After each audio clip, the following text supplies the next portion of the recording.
I find the question of for how long do I do this and how big do I get? Like those, for me, those are like the hardest questions to answer, and because the answer is always changing. The adage was if work doesn't hurt, then you're not working hard enough. Right. and you're not doing it right. It hurt, man. It was hurting. And things start to give. Your health gives, I don't believe work has to hurt. So it's a kind of polar opposite. And at that moment, I just said, Dad, we're down a slippery slope, and I don't want to lose this business. But if we don't drastically change, or at least really take a different approach, we're going to lose all our people. We're going to lose our business. Culture it's a weird thing. It's like you have to. I can't define it. You get asked all the time, like, what does culture mean? I'm like, I don't fucking know. I don't know. I think for me, it's intuitive. If you had to describe it, I would say it's the DNA or soul of the organization. It's how the company shows up. Mm-hmm. It's a feeling. That's the way I would describe it.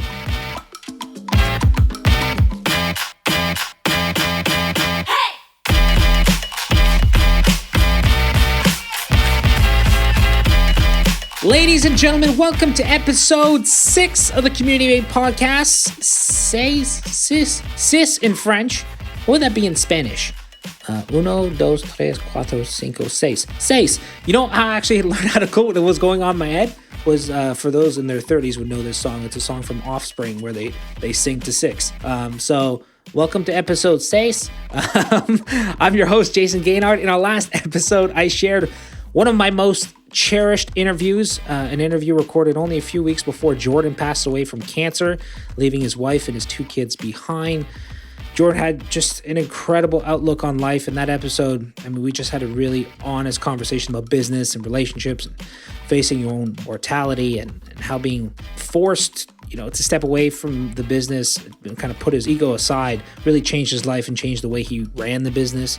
And on today's show, I'm interviewing 2 really great friends of mine. I made mention in the intro for this season, this format of podcasts where I sit down with 2 good friends of mine and we chat about a little bit of everything. Matthew Bertulli and Tony Gareri, both guys I've known and respected for years, and both are actually members of the MMT alumni family. Matthew Bertulli is the CEO and co-founder of DMAC Media, digital marketing agency here in Toronto, specializing in e-commerce solutions, which he founded with his wife over 8 years ago.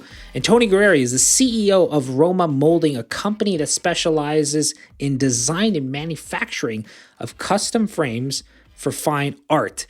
I smile while I read this because, Tony, and you'll hear about this in the podcast episode, Tony took over a family business. It's about a 30-year-old family business. Took it over a handful of years ago and really shook things up as far as making a big shift and double downing on culture.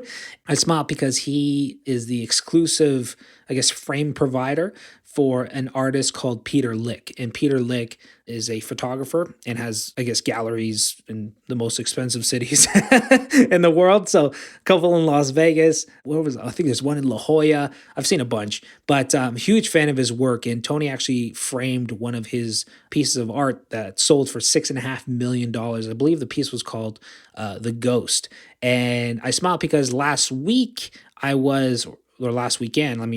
2 days ago, I was in Vegas with my wife for our anniversary. I ended up buying 2 pieces of art on a whim. And it's funny because I know I'm sidetracking a little bit, but there's value in this. When I worked for IKEA, one of their philosophies was that as soon as you walk into a store, they have all these great sale items and deals, because their philosophy was that if you opened your wallet at the beginning of the process, the sales process, I guess you could say, then that wallet would stay open and you'd buy many more things. And while in Vegas, I stumbled across this piece. Actually, it was called Hooray, We're All Broken. And it's a piece done by Jim Carrey. And if you've seen the little mini documentary he put out on Vimeo, it's just, the painting to me means so much. I was walking in a mall with my wife and I stumbled across it and I went in and I ended up buying it, which again, I never thought I'd be a quote unquote art collector, but that piece really, really spoke to me. And then literally once we bought that piece, we walked back to our hotel, which is the Venetian, and the Venetian has a Peter Lick gallery there. And we've been to the Peter Lick gallery a bunch of times and ended up buying another piece there. And then after that, I told my wife, we got to lock ourselves up and back in the hotel room because we're going to keep spending money if we stay out. So all that to say, Tony does the framing for Peter Lick. So he'll be framing our new piece of art, which we have nowhere to put as of right now. But so we had a chance to sit down and just have a really great conversation about balancing the demands of parenting young children while building your company. Both of these guys have daughters under the age of 1. We talked about working with family, both work with family, the importance of relationships, questioning whether or not to scale, and developing a company culture that reflects your core values. And I have to tell you, when it comes to culture and core values, both of these guys are, there's a lot of people out there in the, expert space and the, write books or whatever the case may be, that unfortunately, knowing a lot of these people firsthand, they preach certain things and then behind the scenes they don't subscribe to their own teachings. One book I know, actually I don't want to put them under the bus, but I promise you there's a lot of books and a lot of authors and a lot of, again, people who scream from the rooftops all these best practices and don't do it themselves. In this case, both Matt and Tony, Tony specifically, but maybe even Matt, he has 10 of his original 12 employees, which I think says a lot because they're close to 100 employees now. Tony took a big shift when it came to culture, went to Zappos and was fundamentally changed by that experience. And, I forgot how many people he had to let go when he came back, when he made the decision to really double down on culture. But this guy lives it. He breathes culture. So there's a lot of great culture takeaways in this episode as well. So I won't ruin it for you. So enjoy episode 6 with Tony Gareri and Matthew Bertulli.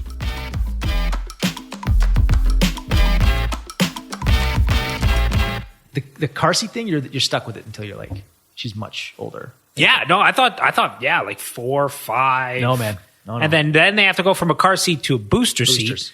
And then Is Evan a booster? What? Is Evan a booster? No, she's still in a car seat until Wow. a certain weight or height. Both. And then it's one or the other. and then after she moves to a booster seat, and you can't put them in the front seat till they're like 21 or something. I love it. This is, you want to talk about like entrepreneur conversations. This is typically what it devolves to. It's like, okay, we could talk about business. It's like, no. Let's discuss all the other shit in our lives that we're trying to figure out and doing a really bad job at it because like the business takes up so much mind share. Sure. Right?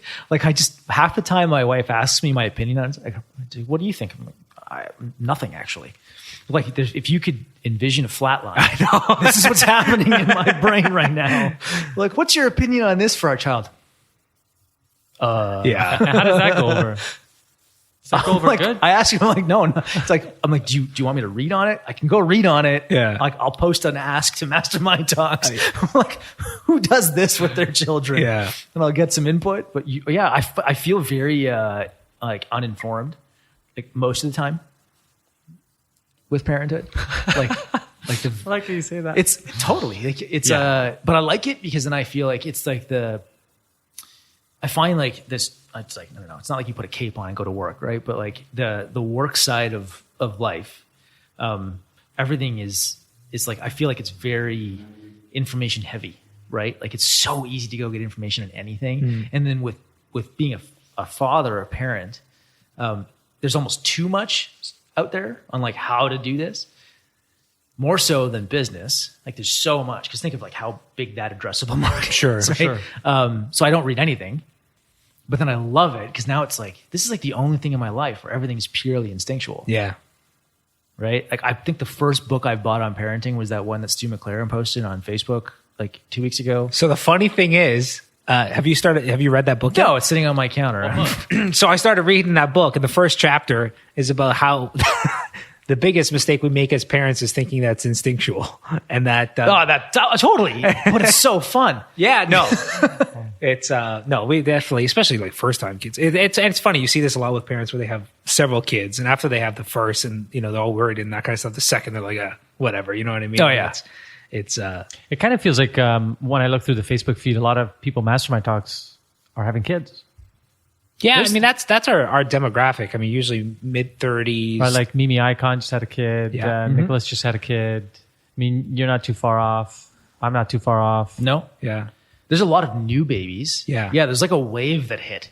Yeah, right? that's It what was I'm saying. like everybody had kind of older kids, and then all of a sudden it was like the Mastermind Talks group is just babies. Yeah. I was like, what happened? I was trying so hard to keep How up. good is this event? It's so hard to keep up to date with like when people are due by, and if it's a boy or a girl, you forget and names and that kind of stuff. But yeah, I mean, our demographic is like early mid-30s, and that's usually when they start having kids. Is there actually like I don't know what the tome of knowledge is out there, but like around entrepreneur as parent.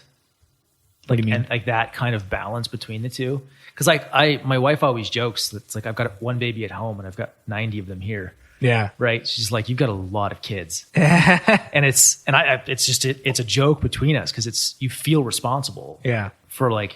You got a lot of families. Like you open it up, like there's a lot of families. You have a lot of families that depend on you, right?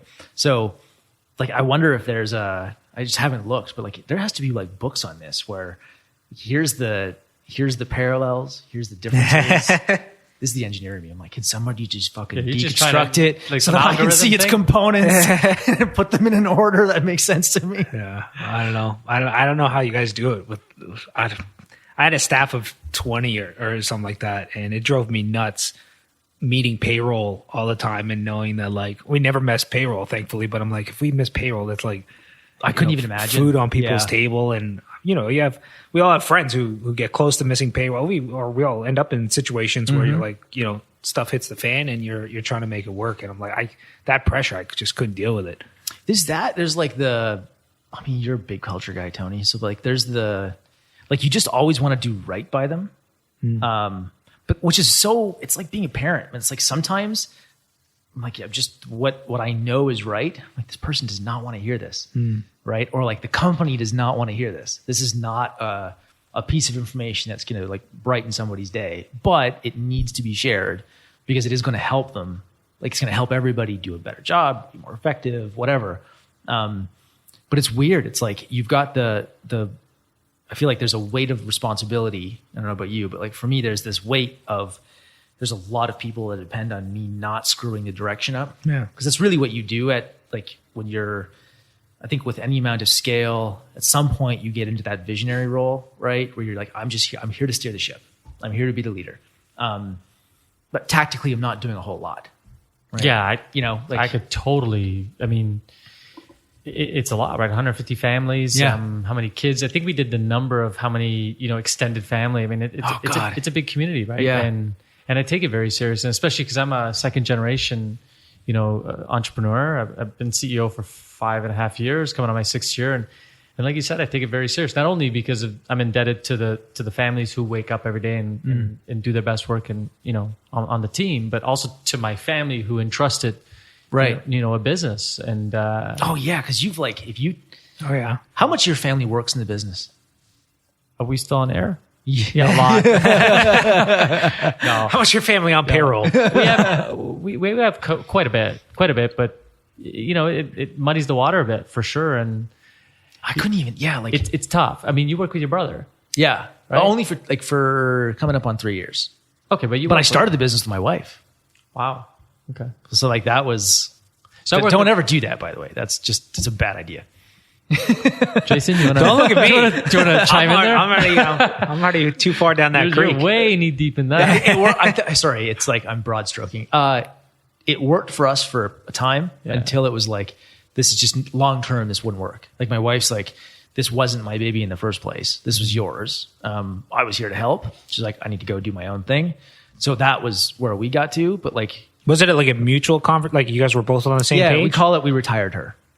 That's nice because some people don't go through that phase. No, she came to me with the idea. She's like, look, I think it was getting it's a good woman. It was getting too big.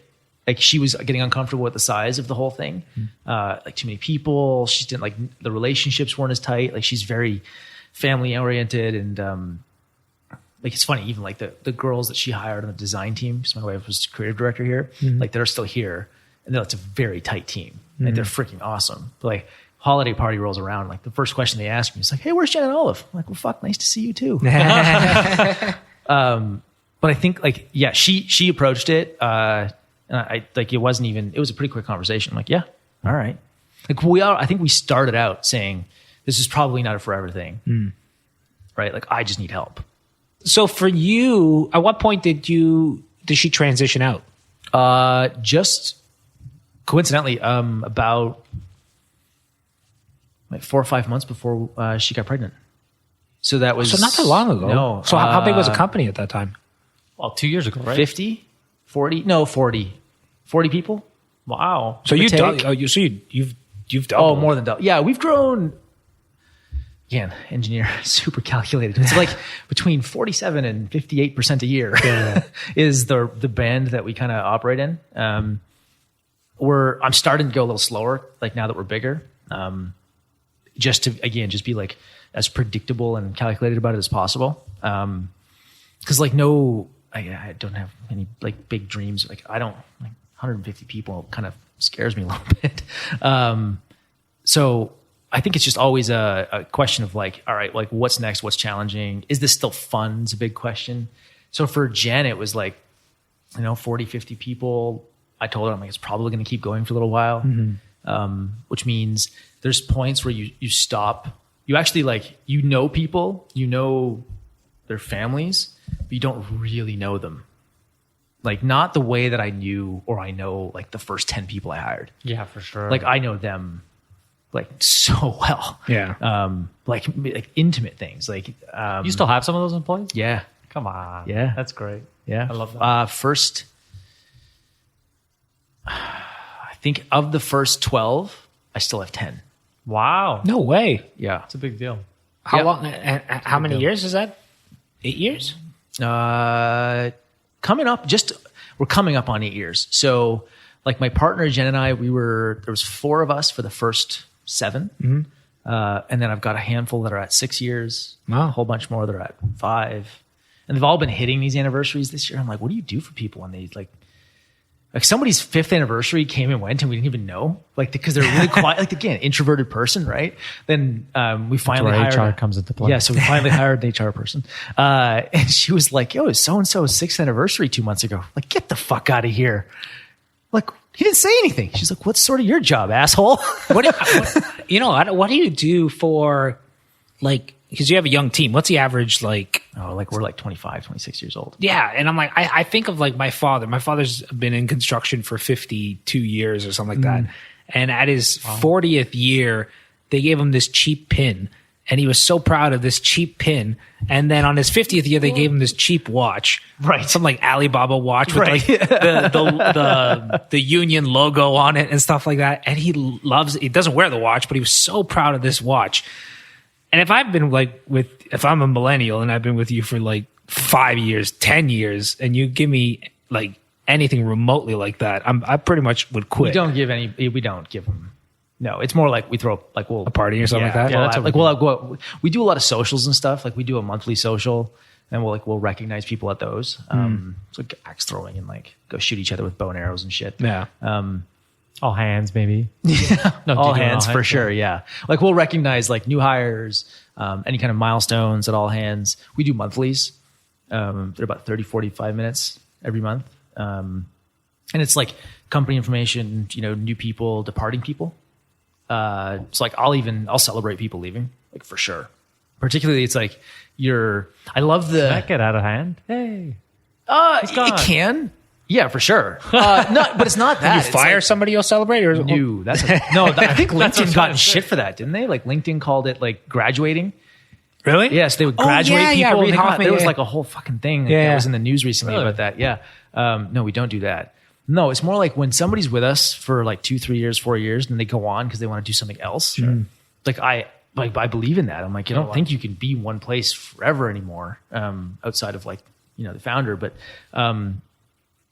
like I like how the old consulting companies did things, like Boston Consulting Group and McKinsey, where like they almost had tours of duty. So like their alumni networks, like people would go to like BCG, stay there for 3-4 years, like go out in the world, go do something else, come back, in 10 years, do another tour of duty. It's like McKinsey's like that. I always thought that was so cool. Like they actually build their business by having these massive alumni networks, much the way university does.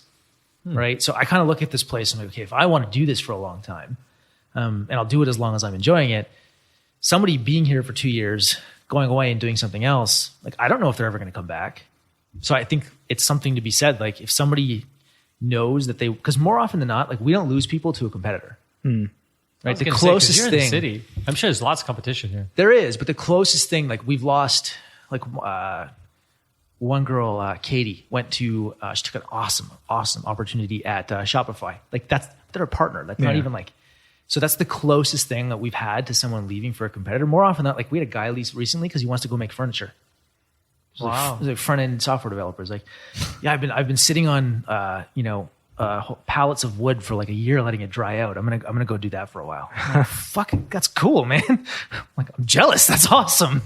Have you always been like that open? Because that was actually one of the, I guess another one of my hesitations of building a big team ever again on some level is like, I feel like you invest so much into somebody and then it sucks. They leave like 2 years later and you're like, it that sucks. investment is gone. You know what I mean? Look, so financially, it's like the worst. Yeah. If you look at it just on that, it sucks. Yeah. There's Well, no and actually, you build really great connections with people, especially the people you love, and to see them go. I mean, we had someone go that, was such an integral part of our business. And I mean, I'm really proud of him. Did really great. Moved on to really good, and I said at the end, I mean, this sucks, but I'm really happy for it. And it really affected me. I mean, because they're my friends, right? They, the whole adage that I won't hire you if I don't want to go out with a beer with people you. always like, I do that with customers too. They're like, well, why would I want to work here for a merchant, like for a customer or for any employee? I'm like, well, for me, it's simple. It's like, if there's no alignment in values and you don't want to actually sit down and get a beer, how are we ever going to get through anything that's difficult? Agreed. Right. It's funny, man. You say that. There's somebody who's actually going to be leaving soon from this place, who's like pretty integral part of the team. But he's going because he wants to do his own thing. Like, he's like, I kind of want to do what you did. I'm like, okay. Yeah. What do you say to that? I actually selfishly said, you can't leave. Seriously. Well, that's your like your gut reaction when somebody leaves. Is like, no. Yeah, no. That's what you want to say to them. And he has a bit more tenor than the average individual. But he said, I don't know, since I met you and this company and maybe this was a stepping stone. He said, this is a dream job. Yeah. And to show you the type of individual, I mean, he's also hiring his replacement. Like he said, he will not leave. Yeah. Until he finds the right replacement. Like having that's awesome, man. Those people on your team. Do you wonder why I'm like in tears when people leave like that? Yeah, you do. You get attached. It's funny just on the notion of somebody wanting to do something like you did. I had a friend of mine, two friends of mine. Oddly enough, they're both friends. So one guy, I don't want to name the company just in. Well, no, I won't name the company just in case. But pretty big agency in the States, and they were working together for years. And one of his employees ended up leaving to start his own company. And then he ended up acquiring that company. Oh God! Like a year and a half later for a couple of million. Course, yeah. That had to sting. It's so he's like, just, shit. I know, yeah. That was really expensive person to leave. So he ended up acquiring him back like 18 months later, and they've been working together again since. You gotta wonder, like Google does that all the time. Yeah. Sure. Yeah. There are people leave, go start businesses that Google just turns around and acquires. I'm like, what was the point of your free time? Man? Like, you give them time to go do something. I'm like, this is clearly not working. Yeah. How long is the longest? Because you're a family business. You guys have been around for a long time. 32 years, yeah. What's your longest standing employee now? We actually have employee number one still with us. No way. I was always wondering if you like have a 10-year business or something like that. Imagine come on, you still keep like not family. We just celebrated. Wow. He was employee number one. That's why Italian family. No. We just celebrated. She's 30 years in the business. Wow. My father hired her on after 2 years. Sure. And loyalty. I mean, we have. I gotta say, we have tons of loyalty. We have people. It's not uncommon that someone will walk through our place. You've put such an effort into culture. I was just surprising, yeah. man. Like. Yeah, yours like the gold standard for culture, right? Well, like I don't know about gold standard, but I told you. So we did a tour of Tony's office a couple months ago, and I've done tours of Airbnb, Apple, God, just a slew of just amazing companies. And yours is seriously one of my favorites by far. You feel it. There's a difference, right? Like there's some cool offices, and there's like, you can tell they do things right. But I found like your place, you actually just feel it. Yeah. Like I've been to Zappos and it feels like when I went there, I don't know, I felt fabricated when I went there. And probably they're always on the tour circuit, right? So how many times are you going to cheer in a day? You know what I mean? Right. I have to cheer number 9 on a Tuesday. You're like, yeah, you know what? Fuck it a little bit. Piss off, man. Do this on Fridays. But totally. Yeah, no, I loved your tour, man. Because I know you told me when we first connected a couple of years ago, you invited me to the office, and I never ended up making the time, unfortunately. I always said I was going to go, and then after that, we put the tour with a handful of entrepreneurs to come visit, and I was just, dude, I'll do that tour as often as I can and bring as many people as I can. Because the thing I love about yours too is that, you know, when I went to Dropbox, they have this like, I don't even know how many millions they invested in this cafeteria with this like they have 8 different cuisines all day, every day with a Michelin star chef that overlooks everything. And I'm like, that's cool, but that can't be replicated in 99.99% of the businesses. A lot of the stuff that you do can be replicated in the majority of businesses. And it's just like these fun things. Like still to this day, my biggest takeaway from that tour, and it's something I've told so many people about, is the culture cards where you have your core values. Totally ripped that off, by the way. Totally. Yeah. Can you explain? I told you to. Yeah. Yeah. So, you know, we talk about culture, and I know you're a big culture guy as well, and you know, culture is important in the business, but it's gotta permeate in the business. You gotta feel it. And I truly believe you could top down too, right? It starts with you. Yeah. Totally. And we thought, what's a way we can really promote the culture peer to peer instead of it just being top down? And we just thought one of the ways is to celebrate. I love celebrate wins. We celebrate a lot, but we don't celebrate someone living the core values. And so we built each card. So we have 10 core values. So there's a card per core value. It's kind of the premise I kind of stole from when we were kids, when you gave out Valentine's. Remember those little Valentine's things? To and from. Yeah. Same concept. So if someone sees someone emulating a value of the company, it's very simple. To Jason, and it's a little note, right? Hey, you really wowed the heck out of me by doing this for me. You may not have noticed, but this is what you did, Tony. Or it could be anonymous, and you're starting to see them in the office pop up, and some are anonymous, some are left on people's desk, and people light up. It's because I don't think people get acknowledged, right? Like that's a great, because culture is a very weird thing, like to define, to talk about, and especially in tech, like you go to a Dropbox, right, or any Valley company, or like, and I even think Simon Sinek has been talking about this, like culture is not like free food and games and all this shit. Tables. It's not all that crap. But I think it's widely misunderstood, right? So like you see it as like an emotional thing, as a community familial thing. I see it as a personality. Yeah, it's people, right? So I say, like, what's culture? I'm like, it's people. It's how we interact. It's like the qualities and the standards we hold to each other. It's like it's all of those things. But I think tech has kind of fucked it up a little bit, where like it's made it far more superficial. Yeah. Especially like you made the comment, like we're in the city, right? It's like we compete for talent with all like Facebook, all these people are all around here. And like now when people come in, it's what their expectation is, that like this is the stuff that you should have. And I'm like, but that's not what makes a business good. That's not what makes it fun to work at a place. That's surface level. But are we broadly educating this? Like, is this something that's understood? You get it. Few other people get it, but I don't think it's a widely understood concept. Like, what is culture? How do you create it? How do you foster it? How do you grow it? Culture defines you, right? Oh, for sure. And I think people come to us because we in the industry, for sure, people come to us. We want to challenge the status quo. That is, we don't hold back on it. We're doing things very differently. Now, I think as entrepreneurs, our job is to polarize, right? Our job is to not stay in the middle, right? No, be kind of this comfort zone. No, we're either on this side or on this side. And that's what, we try to do at our company, really polarize. I forget who said it, but it's like if you're gonna stand for something, take a position that's like somebody can reasonably take the other position against?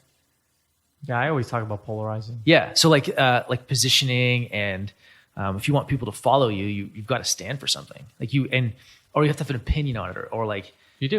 Yeah, I like that. God, I wish I remember who it was. There was a podcast or something I was listening to, and they were talking about, it was a conversation about positioning, and they were like, you can't. No, it was David Heimer Hansen on Tim Ferriss. I think it was DHH. He was talking about like Fortune 500 businesses. It was like, what's your statement? It's like, well, we stand for, good customer service. Well, you can't fucking stand for bad customer service. You can't stand for that. That's a stupid statement. Yeah. I think like that, you have that as your business. I mean, you can't see this. I'm pointing at Tony. Sure. I think that's part of culture too, right? But but I would agree with Jason. I think what you've done as well with your business is polarized. I really think you're trying to differentiate yourself. Oh, sure. And Mastermind Talks has a culture unto itself. A huge way. You have to say like, I don't have any employees. I'm like, well, yeah, but your community has its own culture. Yeah, no, I didn't. For sure. I didn't think of it as such. Like usually when I heard people talk about culture, my eyes would glaze over. I'm like, doesn't apply to me. Right. And then it was actually, do you know James Wallace? Yeah. Yeah. Sure. Yeah, you would know James. So James probably put me to it 2 years ago, where he's like, you don't have staff, but you have a culture within Mastermind Talks. Which is why core values would work so well for you. Core values are huge. One of the biggest things, I know the importance of core values. I've heard it time and time again, but I was listening to a guy named John Ratliff, who had a company called Apple One. They had about 650 employees. They were a call center, but they had a really, really great culture. And because of the strong culture, because call centers, they're a dime a dozen, but because of their strong culture, they got a crazy multiple compared to everybody else, for the industry standard. And one of the things he was talking about, and it just hit me at the right place at the right time. One of the things I always talk about in the context of Mastermind Talks, my biggest struggle is kicking people out. Oh, yeah. And could you imagine how fun that would be? That would not be fun at all. And his thing was like, when you have strong core values, like you hire based on them, you fire based on them, totally. And you coach up or you coach out. And also one thing actually you said at your tours, I when I was in your conference room, I'm like, how, because you're one of the sweetest guys I know. I asked you, like, how do you fire people? Because that's something I always had a really hard time with. And you being a super nice guy, I'm like, how do you do it? And you said, well, when you have like very strong core values in place, by the time you sit down with them, they already know for the most part, right? Yeah, especially if you've got a system in place for actually like grading, and like measuring performance against core values. For sure. But it's amazing. It doesn't even have to be high tech. Ask themselves to rate them. Oh yeah, I just don't rate yourself 1 to 10 on each core value. Yeah, what would you rate yourself? Does your staff rate your leadership team on core values? No, but we're in the midst of. We just did that. How did that work? Well, so we just got the results individually, and I have my exec team's results. They don't have their own. Like, they don't have everybody else's. They just have their own. But how was the whole exercise? So Miranda, who's our culture officer, she actually she put out an anonymous survey. Okay. Right. So it's like rate each exec, grade them on their core values, and then you leave like comments. It's eye opening. Like I got like 5 or 6 comments back on mine. Like I think even though it's anonymous, I think people are always like, they're going to grade me higher just because I don't know why. Like it's just like the leader drop thing. the hammer. Yeah. I was surprised. Like I got a low score on a couple of them, and I'm like, no shit. I'm like, I thought I was pretty good at that. It's humbling. Yeah. Oh, totally. And then some of the comments were like, it's heart wrenching, right? It's like, shit. I did not think that anybody would ever think that of me, but it's like, oh yeah, okay, fuck. Guess I got to work on that. Because if one person thinks, it's probably not isolated. Not if you've done a good job of building a far more like community-based organization where like everybody's quite tight. Like the thing that I'm most proud of here is that people are friends, right? Like we have a lot of, especially some of my first employees, they just moved to Toronto. We hired them. Like they didn't live here before. So they're at each other's weddings now. They're nice. they're standing in each other. Like they're friends. Barbecuing. Oh yeah. Dude, it's hard not to be friends when you got beer on tap all day. Social every day. lubrication is plentiful. Yeah. But it's interesting. Like to hear your own, like to see people give you, like if you think that you're really like, I embody these core values, and then have somebody come back and say like, yeah, you're a 6. What the fuck?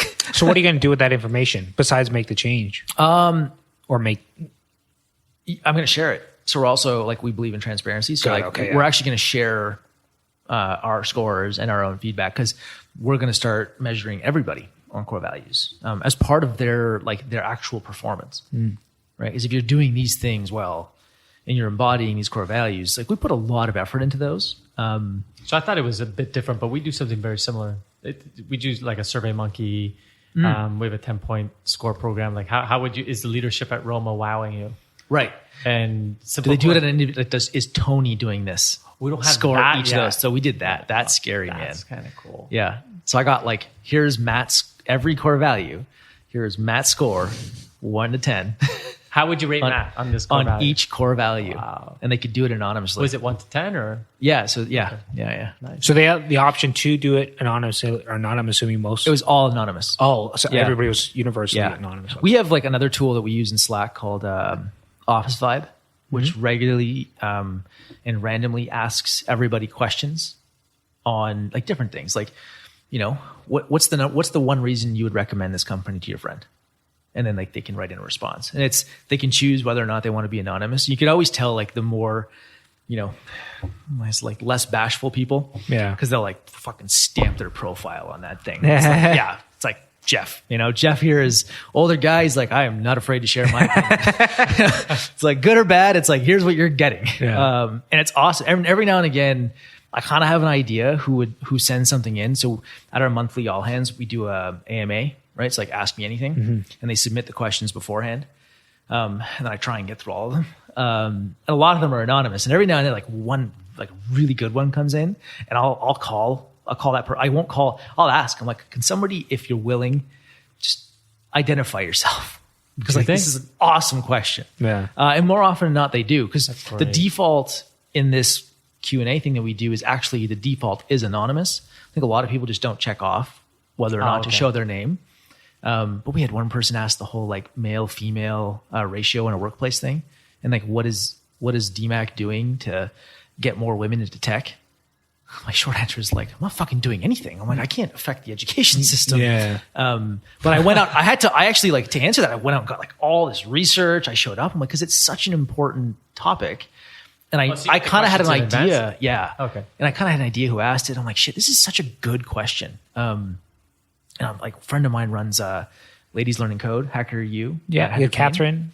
Heather. Yeah. So it's like, and then for me, it's, the topic was really interesting. I'm like, shit, my mom is the entrepreneur in my family. My dad is like the salaryman and engineer. So like, and in my family, like, all the women are entrepreneurs. So the whole like women in tech and all this stuff, I started doing research into it. I'm like, oh my God, I can't do anything. This starts in high school. Yeah. Right. And like the drop off rates and all this stuff. So I actually had to come prepared with all this stuff. And I asked her, I'm like, I got a funny feeling who asked this question, but like, do you want to actually put your hand up? And she just happily like, no problem. Yeah, it was me. But it's kind of cool because then she's like more involved, or she was more involved in that side of things. Like she became a bit more of a spokesperson for it, like equality in workplace and all kinds of cool stuff. And she was a new hire. Like otherwise she probably would have never brought some of this stuff to the forefront or like voiced an opinion on it. Yeah. But like just that simple thing of like allowing them to ask questions, do it anonymously, you get access to, it's like a treasure trove of information. It's like the best thing that we have. Yeah. Stupid. His name is Leo. He's a bot on Slack. Leo drives me nuts. He's like, dude, you haven't read your report this week. I'm like, all right. But yeah, it's it's a weird thing. It's like you have to, I can't define it. You get asked all the time, like, what does culture mean? I'm like, I don't fucking know. I don't know. I think for me, it's intuitive. If you had to describe it, I would say it's the DNA or soul of the organization. It's how the company shows up. It's a feeling. That's the way I would describe it. Yeah. I'll give you an example. When you typically culture, we refer to the term based in language in countries, right? Yeah, country and for sure. The United States has a certain culture or way of life. Right. Versus Canada. versus Italy versus France. Yeah, like, and you learn like food and arts and all that is considered part of. Oh shit! Let's just knock the mic around. This is the Italian talk. I was going to say, do you keep those hands down? No, I think it has to do with language. Yeah. It has to do with rituals. It has to do with all those fun things that you would find, and that's the parallel I draw. So like then it's how you speak to each other. This is why core values, like with what you're doing, it's really important because it actually sets this like it's like an unspoken set of rules and how to conduct yourself and how to treat other people. Most of this shit's common sense. Yeah. But it is nice to actually see it and check back in with it. And then be even cool, like to have the community grade, like you grade yourself on it and that you grade everybody on it. Yeah. Well, we are planning Not that you need to more work. integrate your cards. It's cool. At Mastermind yeah, Talks. And I will give you 120% credit. I didn't know you actually came up with that. I thought maybe you got it on a tour or you stumbled across it in a book or something like that. I think they're absolutely brilliant. So, but I guess on the topic of culture, because you guys didn't always have an incredible culture. You took over the business 5 years ago. Business has been around for 32 years. Your father's still involved in the business on some level. How hard? One thing I gotta know is how hard was that transition? So we talked about Matt and the transition. Please, Tony, tell us. Transitioning out his wife. You, on some level, transitioning out your father. I know some people who fight tooth and nail through that process. Do your father? Yeah, I guess how was that process overall? There's a number of ways I can describe it. I want to keep it G-rated. It was very, very difficult. Yeah, extremely difficult. Yeah, and I think tough times cause. Because you didn't do it at like the best. I did the worst time. Yeah. So I did it at a time where it was 2008, 2009, if you recall. Global financial crisis. Do you remember that time? Do you remember that time? No, not too many people buying $20,000 frames. People aren't buying frames. They weren't buying fridges. They weren't buying anything, food. man. I think food and probably fuel, and getting the heat on their home. Right? The hell is Sean that? Paul rocking in the background. Welcome to Young Street. Good shit. So you took over this business at like a horrible time. Yeah. Did you? So it was a two-way street. I seen the writing on the wall, and I think my dad's one of the smartest guys in the world. Minimal education, no money. That typical immigrant story, and no fucking business plan, no nothing. Now we get bogged down with business plan, tax strategy, and all this fun stuff. And I sometimes refer to him like he didn't do it, and he was very successful. Sure. Now, I'm not saying don't do it. I'm saying do it, but. Did you approach him with the idea of taking over, or did he really? Yeah, there was a come to Jesus moment. I was traveling. I was traveling a lot. Were you in the business your entire life? No. So early on, I was in the financial kind of industry. Yeah. I didn't know that. Yeah. So I out of school, I kind of wanted to sow my own oats and try to figure out my own thing, and so went into financial and started to move fairly quickly in that and then my dad had a come to Jesus moment with me and said, hey, I'm doing this and I'd like help, and I'm doing this for you guys, right? Right. Typical Italian. Yeah. I'm doing this for you guys. Yeah. So fork in the road, and I went, and I'm happy I did, in retrospect. But my father built the business out of sweat equity and hard work and tenacity. But that global financial crisis really hit us, and I think and that was the point where you're like, I need to take over. Yeah, I knew something had to change.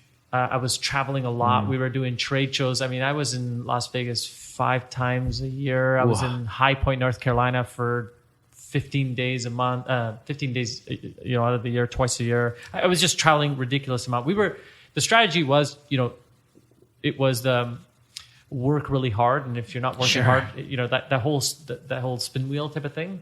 The adage was if work doesn't hurt, then you're not working hard enough. Right. And you're not doing it right. It hurt, man. It was hurting, and things start to give. Your health gives. I don't believe work has to hurt, so it's a kind of polar opposite. And at that moment, I just said, Dad, we're down a slippery slope, and I don't. I don't want to lose this business, but if we don't drastically change, or at least, really take a different approach, we're going to lose all our people. We're going to lose our business. And that's when he was listening. And that's when I did my own soul searching, and I went to Zappos that time. because I was at a trade show and it was at 2010. Nobody was there. It was dead. And one of the leasing guys said, "Come have a drink with me." And we went over 4 people, kind of like this. I had a glass of wine, and the lady in front of me, a friend who now is a great friend, handed a book to me and said, "I'm not sure. I never really gift a book after 5 minutes of meeting someone, but I think you'll really love this book." And it was Delivering Happiness by Tony Hsieh. And I never believed that work could be fun and work could be, this whole... it doesn't need to be fun all the time, but you can definitely enjoy it. Yeah, for sure. Or largely, more often than not, enjoy it. I'm curious, and that's what kicked it off. With the transition of your, for you taking over from your father, did you from the onset, did you say okay, here, I'm going to do these things, you're going to do these things? Did you clearly define your roles? Dude, you're Italian. Do you think that's that's why I'm asking. No, it's not going to work. Yeah. Dude.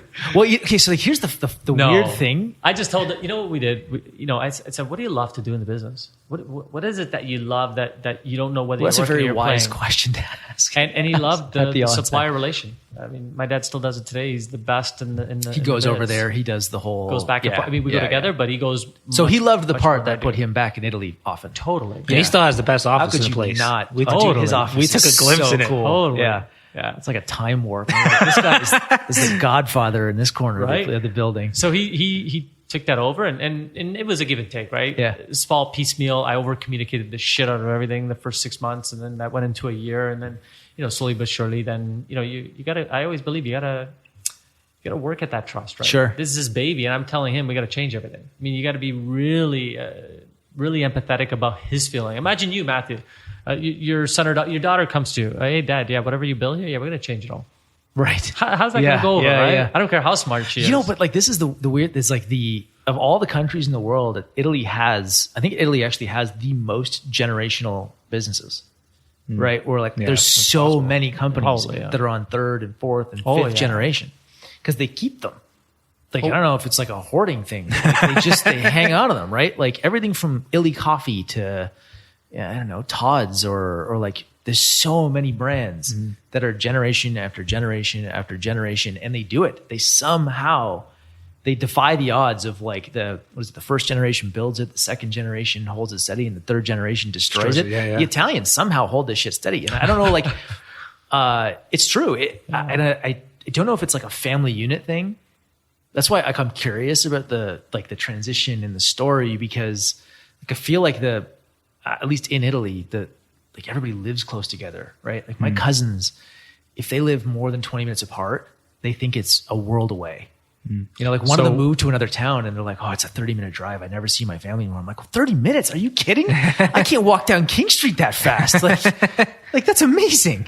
So it's funny that's how we live. I mean, we live probably 10 minutes from each other. Right. Work's probably another 8 minutes from where I'm at. And the whole family, you probably have a lot of people quite close to you, right? Yeah. That's quintessential Woodbridge too. It's interesting, yes. Thanks for bringing that up. So when you took over the company, it's 2008, 2009, you're making that transition. Culture, so you got the book in 2010? Yeah. And then... That's quite the transformation. That was that a light bulb moment? We have to do a whole 180 on culture? So the light bulb moment, so I read the book, I smashed it in 3 days. It's an easy book. I believed nothing of the book. Oh, okay. Zero. I didn't believe shit. There's no way that could I have happen. to see it to believe it kind of thing. Well, then I went on, I Googled it, right? And I'm like, they had these great little videos and shit. I believed nothing. And they had this one little section for tours. I'm like, get the hell out of here. These guys give tours. And by the way, they were all sold out. So some really good marketing. But they said, if you want to reserve your name here, put your name, we'll call you if an opening comes up. And it's in Las Vegas. So for shits and giggles, I put my name. 2 days later, Mr. Gareri, we have an opening. Would you like to come? And once I commit, I'm all in, right? So jumped on a plane, went there. And the epiphany was right at the beginning, right when I was greeted. We talk about whether it's the next mastermind talks or whether it's how you do business or whether anything we interact with, they made me feel incredible. I never felt that way. And so I did the 2-3 day immersion, and when you get the fob, in and out entry. Yeah. I didn't want to give that back. I was almost sorry, Dad. Right? And I just vowed I want to make people feel that great every day. And if I could do that time and time again, how could that not permeate into something really awesome when you're feeling that great every day? Yeah.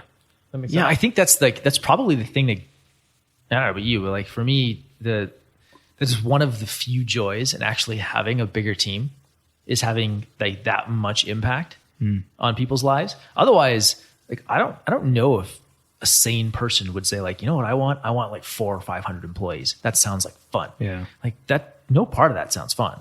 No. Right. The relationship part is actually kind of cool. When you think about it, like you have like a small town. But do you miss, so now you have a larger town than you did when you guys were at like 30, 40. Right. Do you, when it comes down, and you talked about this with your wife, that she enjoyed the company was much smaller, was much tighter. Mm-hmm. Do you, if one of your biggest joys is again that kind of family feel, do you miss those days? Oh yeah, all the time.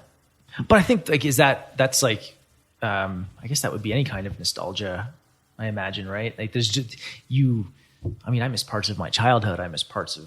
But you wouldn't like 20s. stop, like if you were to do this all over again, you wouldn't stop at 30 employees or stop at 40. There's days when I think that way. My dad says all the time, he would, there was at one point where, you order 2 pizzas and everybody's having a great time. Yeah. Now it's, I can't. Yeah, pizza orders like $800. I'm like, what? When did pizza cost $800? I'm like, this is not right. Yeah. I was telling you guys what we spend on beer in a month. I'm like, what the fuck happened? There is, I used to buy a case of beer. I heard this like nugget of wisdom around there being like a pizza rule in business. I forgot what it was, but if you could like feed your team on like 2 pizzas, I forgot what it was, but yeah. Yeah, I was like, that was the thing that, just going back, the DHH, when he taught, I love DHH, like 37 Signals and like what they've done around work and culture. Like they're amazing. But I think he was the one to comment on it. He's like, I don't know that you would in your right mind choose to have a huge team. Like if you could do bigger and bigger revenues and grow a business and do great work and have a very small, tight knit team, like I think you would probably choose that. Most people. kind of sounds like Instagram when it got sold. 55 employees and some billion like multiple. Right. So I think I think there are days where I look back and I'm like, all right, I'd probably stop like 25. That was a party. Like 25 people. It was just a grand old time. Even Christmas parties. Like now I do our holiday party. I'm like, I'm throwing a fucking wedding every year. Like totally. It's like tables of people and I got to give a speech and like I got to prepare for it. We were 20 people. It was like, let's just go get drunk at a bar and have some fun, have a good restaurant meal. Were those days, were you like burning the candle at both ends on some level? Because you were you do you were everything in the yourself business, in it. Yeah. So, but then there's times where I miss that too. That was fun. Yeah. Because you don't even have barely the Wi-Fi password here when I asked for it. I don't have the Wi-Fi password here. Didn't have the Wi-Fi password and you got locked out of Google Docs or something like that. It's that's hilarious. It's crazy how much they've taken away from me. Because I hack, I like to screw around stuff, so they took it all away. Because everybody kept questioning, like, what? How did this change in the site? I'm like, well, I just was in there last night. I decided to change it. Like, you can't do that. Like, well, we used to do that. Well, we don't work that way anymore. Like, God damn it. No, I think like I don't know. I think there's that whole entrepreneurial roller coaster thing. Mm-hmm. So and it just might be me, but I bounce around a lot with, like I look back at what we had, and I look fondly on it. And I look at what we have and I look fondly on it. So I think for me, it's totally normal to think, that was nice. I could go back to that. Today is nice. I could go back. Like I could keep doing this. So I flop around a lot. And I don't know if that's like lack of focus or. No. How did that make you feel? I mean, when you started Mastermind Talks 1, or I don't even know if it was called 1. It was just Mastermind Talks. It was just Mastermind Talks. Yeah. And then, to what it is today. Wait, I mean, it's somewhat the same in the sense that like the size has never changed, and that was always a thing for me. That like when it came to quote unquote scaling, I knew I wanted to have a community where I knew everybody by name, as much as possible. Know the name of their spouses, the name of their kids, like as much information as possible. I never wanted to walk in a room and not know people. So because of that, our philosophy was, instead of, when the industry is all about scaling in size or scaling in frequency of events, we want to scale by raising the caliber of people in attendance every year, because I want to surround myself with better people all the time, and also raise the price point. And that's been kind of our philosophy. So, I mean, there's a contrast between my last business and this business, but Mastermind Talks, like the experience has been getting richer every year because my relationships are getting deeper. Like, I've known you now for a good 2 years, and you know, the more I get to know you, the more I love you. I've known you for 3-4 years now. Yeah. The more I get to know you, the more I love you. So the more I go along this path, it's a overall just a better experience. And thankfully, with the whole like raising the quality of people in attendance, it sounds bad to like let people go, but I don't know. We're just moving in a direction where get to a point where I think I heard you say this a year or two ago. Do you still have the opinion of like every year you just start over from scratch and you're like, I don't know what I'm like. I don't have a 3-year plan, a 5-year plan. You made a comment like that. I don't even. It still is. 2 years yeah. ago, it was like I just look at it like I have a 1-year business. And next well, year, yeah. The reason for that is because my last business felt like I was stuck on this hamster wheel where I built a business I hated to enable me to buy things I didn't need, to impress people I didn't like, and because I had like 20 staff. Again, it's a very small number compared to what you guys have, but I couldn't get out. And my business was it was never poised for acquisition, and that would have taken a long time to position it for acquisition and all that kind of stuff. So I didn't want to do it. So I always felt like I was a prisoner to my business. And then when Mastermind Talks came along, one of the appealing aspects of it was that it was project based. It was originally supposed to be one event. Like you look at like this is our project. Exactly. Yeah. So it's like I have this 9 months from now. In this case, 143 days from now, I have Mastermind Talks, and I don't have a Mastermind Talks 2018 plan. Now I've done 4.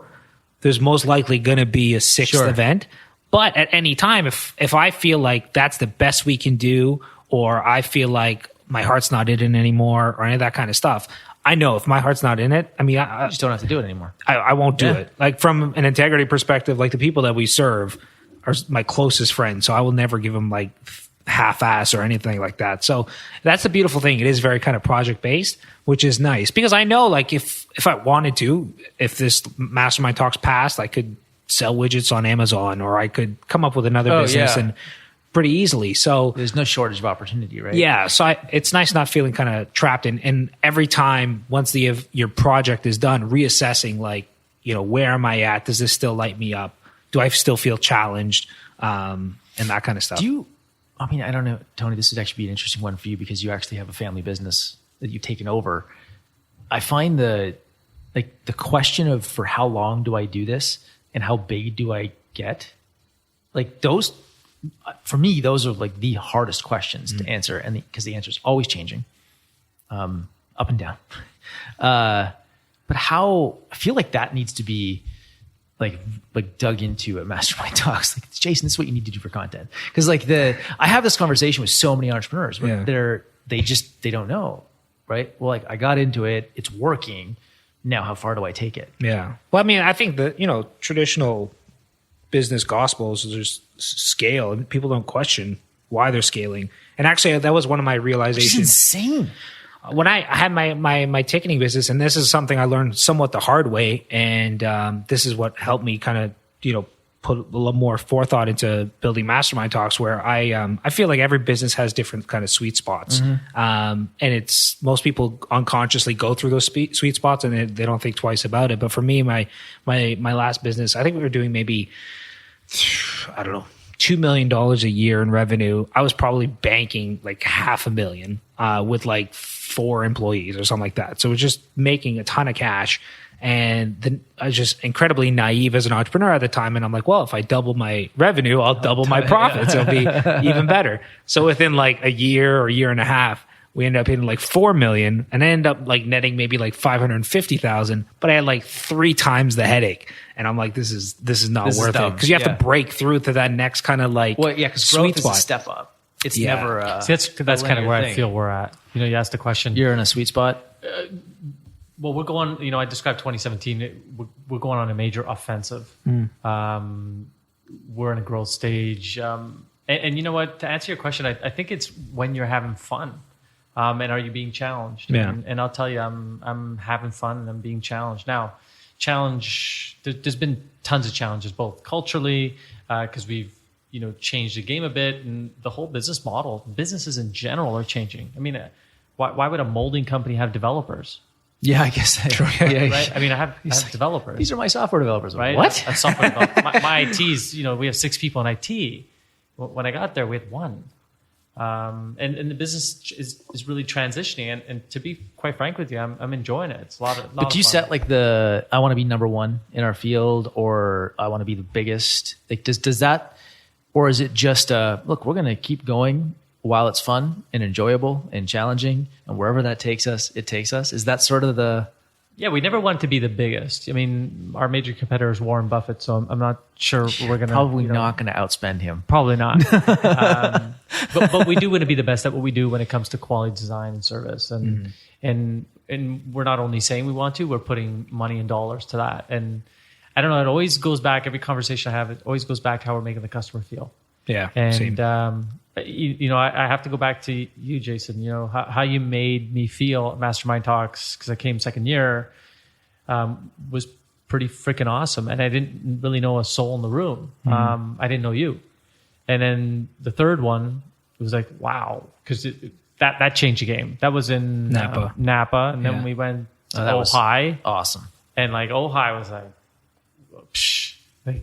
And how you make me feel is all I remember. I can't even tell you all the speakers we had. I mean, I can name a few, but I can tell you how I felt for those 3-4 days. Yeah, there's a saying from Danny Meyer that business, like life, is all about how you make people feel. It's that simple and it's that hard, and that goes with your staff, obviously, and that goes with your customers. And I hate referring like the word customer, but there's just not another term. There's no great term. We call them guests at Mastermind Talks, but to illustrate the point. But I mean, that's our biggest focus. And getting back to what you said about being challenged, I think by doing a lot of like looking over like feedback, whether it be from internally with staff or from your customers, there's so many ways to improve. Like there's so much you could do on the experience side. Yeah, it's endless. That's why I think it's more of I do agree on the whole, like there is a sweet spot for every business. We've blown through 2. Now I'm looking. So you did kind of these? Yeah, totally. Steps. Just entering our third now. And I'm actually like, the question I have is like, do I even want to go past this point? Or do you just like, do you grow in other ways? How do you stop that growth? I think you just do. It's the same reason that it's the same way that you actually pursue growth. You just go and do it. And I think that there's types of growth. Like you could stop a top line number or like moderately improve it, like slow down that and then focus on bottom line, or you could grow in other ways, like new lines of business or invest in other things entirely. So I don't think it's ever a question of like, are you the entrepreneur going to stop growing and trying things out? And because I think there's always that itch and that bug. Like I don't think that goes away. No. I hope it doesn't. Like it's the coolest thing ever. But there is this thing of like growth for the sake of growth seems kind of odd. Like I'm going to pursue growth at the cost of everything. Like that to me is just freaking weird. I remember there's once I heard somebody say that this billionaire in India or something like that had this like philosophy that things break at 3s and 10s. Did you ever hear that before? No. So when you're at 3 employees, you need to revamp the business communication, that kind of stuff. When you hit 10, you need to revamp. When you hit 30, revamp. 100, revamp. 300. And he has some like 10,000 employees.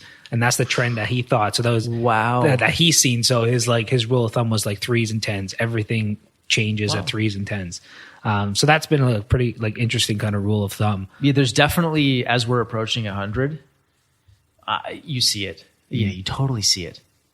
Shit, I bet you if we look back now, like 30 people, and the revenue correlated to 30 people was one of our sweet spots for sure. That's how I feel where we're at. I think there's that tipping point. It feels that way. Yeah. And this gets back to like business doesn't have to be tough. No. You know what I mean? Like, no, it's tough. Like Mastermind Talks is tough in the sense like I make it tough on me to always raise the bar and all that kind of stuff.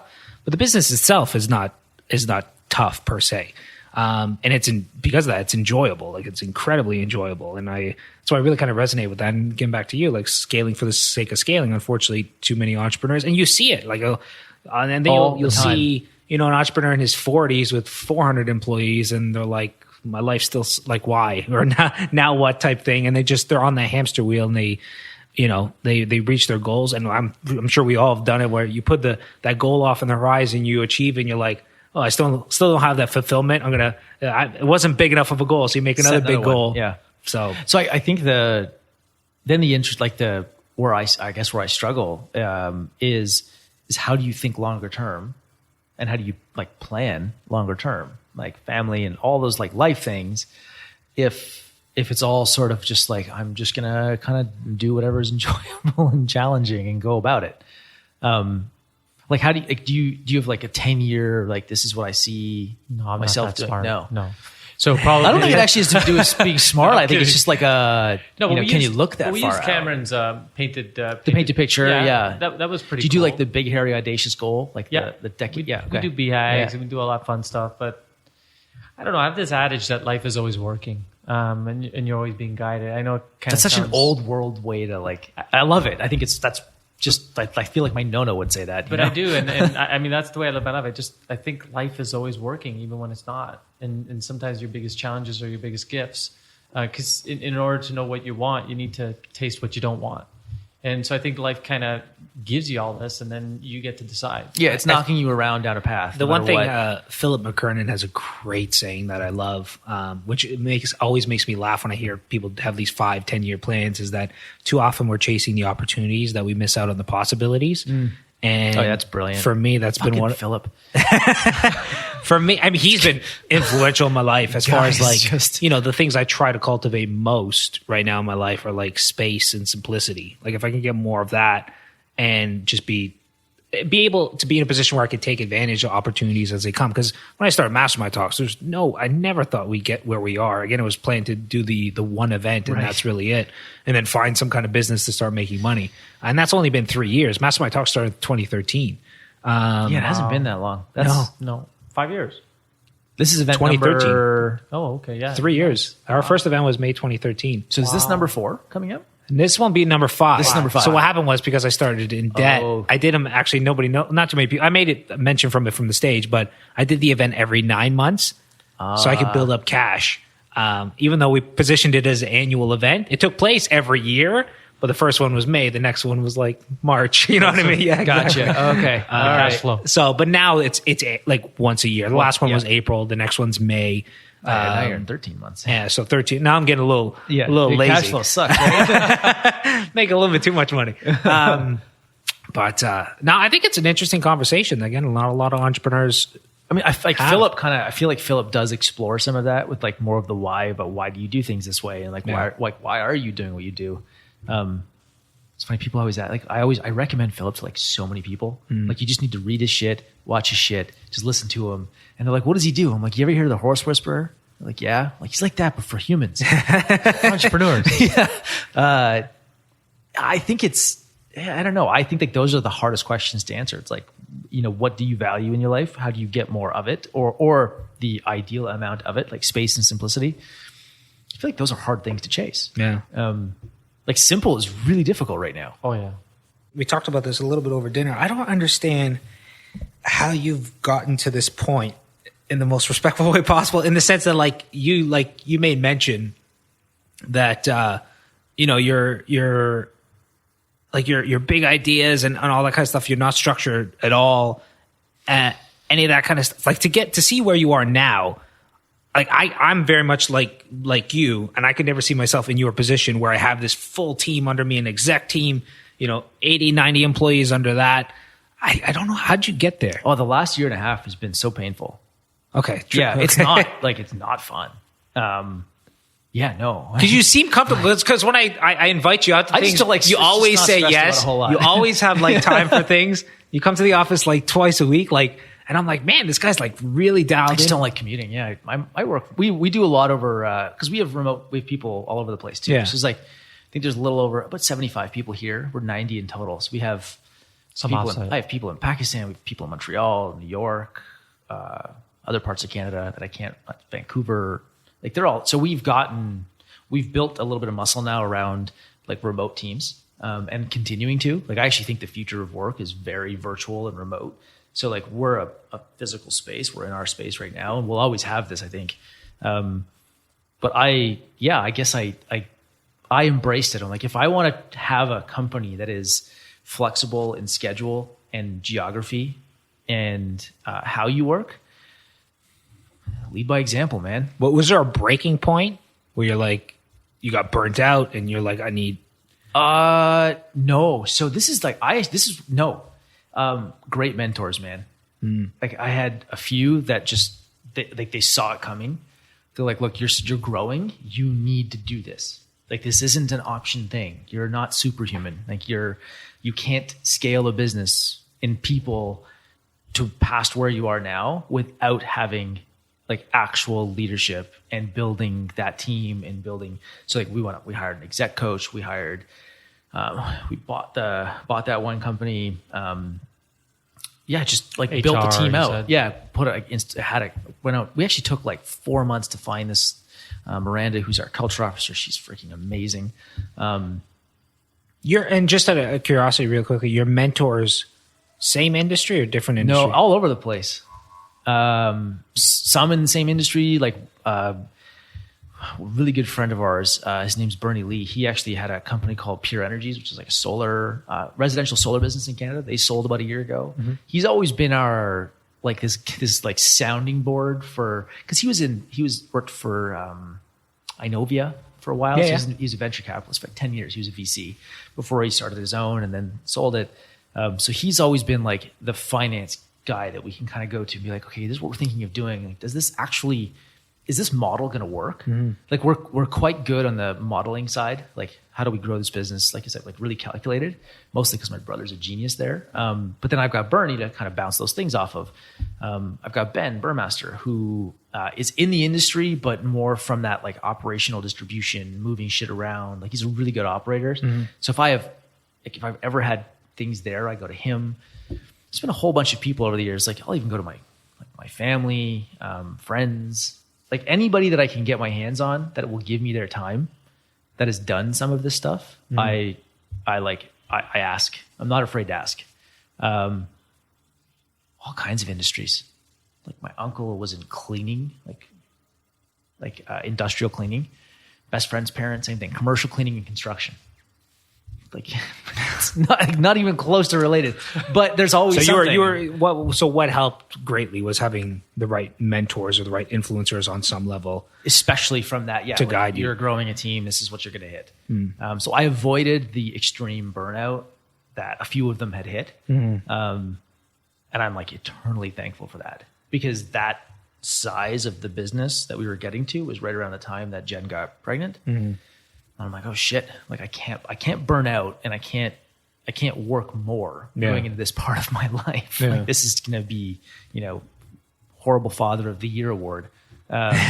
So I didn't want that, and I just avoided it. I feel like I dodged a big bullet. Now the last year and a half of like building an exec team, like there's so much pain that comes with new people in leadership. I don't know if you've gone through that, but like like new faces, like the first 10 people that I hired are here, and now they actually have new people that are actually managing their teams, not me. Mm-hmm. So that's weird, right? Customers that were my customers. I sold them. I brought them in this place. No longer talk to them. Like we had 45 customers when we started building out that exec team. I maybe talked to 5, like my 5 closest and best friends that we became friends. They're not customers. That's it. So like that transition sucks. No part of that was good. But do you take deep dives in some of them? Some. Okay. Yeah. Not all. Okay. Can't. Yeah, I know. How can you? Yeah. You just can't. Well, especially when you're scaling this much, right? You have. Yeah. You need those people. Yeah, you do. And like that's the thing. Like I love what I have. I'm grateful for what I have, and the people, like more the people. But like when I look at the shit that I don't have now, it's like, I don't talk to most of our customers anymore. I can't. I don't talk to most of my people like intimately. I don't like sit down and have a beer with them. I don't do that anymore. Can't. They just like, there's a problem with time. There's just not enough of it in So like that, I think that's the stuff that I look at and I'm like, if I ever question why, it's usually brought on by some of that stuff. All right, ladies and gentlemen, we will end on that. Thank you guys. Really appreciate it. And maybe we'll do a part 2 one of these days. Sounds good. We'll come to your office next time. Yeah, no problem. Thanks for having us. We should do it. This was fun. We'll do it at Tony's office. All right, see you guys. Bye. Bye.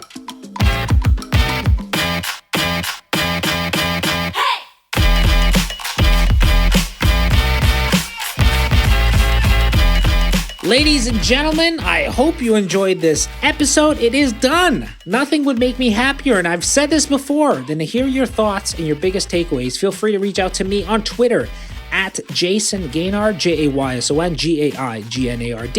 or email me at jason@communitymade.com. For show notes and any resources mentioned in this episode, visit the Community Made group. If you're not a member, it's free. Just go to communitymade.com to get access. If you enjoyed this podcast, I would be forever grateful if you got the word out by sharing it with a friend, rating it on iTunes, or leaving a review. Next season, we'll be doing a showcase, a reviewer showcase at the end of every episode. So to be considered, simply leave an honest review on iTunes. I appreciate your love and support. You know this. And I look forward to having you on our next episode where I share a killer Q&A with billionaire Naveen Jain. Making money is not the end goal. Making money is a byproduct of doing things that you really enjoy doing, right? So if you focus on it, you never get it. So like making money is like having an orgasm. If you focus on it, you're never going to get it. Ladies and gentlemen, I will see you on episode 7.